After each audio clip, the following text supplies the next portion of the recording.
নে হয়েছে হয়েছে, ঘর গোছানো হয়েছে, আমি যাই।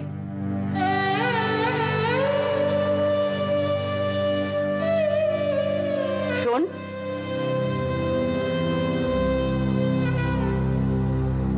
নাইবার সময় মুখে যেন জল না যায়, সাবধান। আজকের দিনে কিন্তু তাহলে মহা পাপ হবে।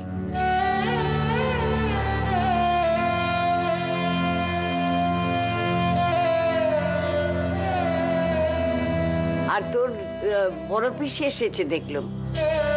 এই সময় সুশীলাটা এসে যে কি ভালো করলো। তোর পুজো আচ্চা হয়ে গেলে না বড় পিসির সঙ্গে কথা কোস। বর্দা, এ কি চেহারা হয়েছে তোমার? বড় সুখে আছে কিনা তাই। এ সংসারে বর্দার আর কোনো দাম নেই, মানও নেই। তো ছাড়, বাদ দে আমার কথা। আরে তা কেদারবাবু কেমন আছেন?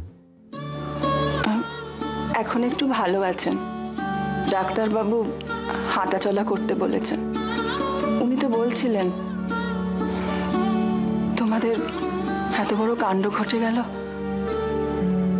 আমাদের পাশে দাঁড়ানো উচিত। উনি আসতেও চাইছিলেন, আমি নিষেধ করে দিলুম। আচ্ছা বর্দা, এত সব কাণ্ড ঘটলো কি করে বলো তো?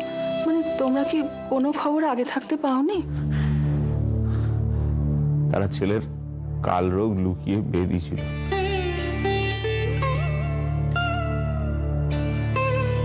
সব এক একটা পাষণ্ড। বস বস, শিগগিরই বস। হ্যাঁ রে, সব বই ঠিকঠাক করে গুছিয়েছিস? সব পড়া মুখস্থ হয়েছে তো? হ্যাঁ মা, জানো এত বুধবার পড়া করিনি বলে আমি তুলে দাঁড়িয়েছি।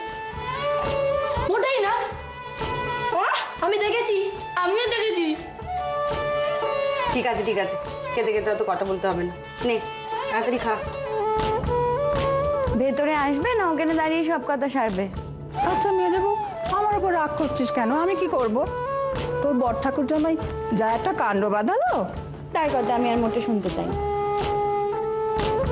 সর্বনাশ।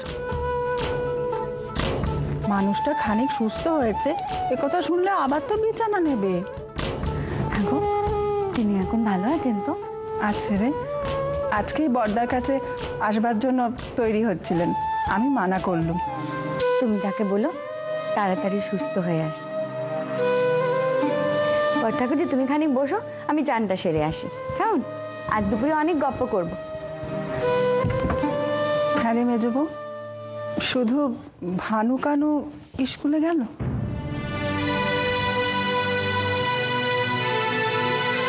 চাপা যাবে না।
ভগবান, গলাটা যে শুকিয়ে আমার কাঠ হয়ে যাচ্ছে।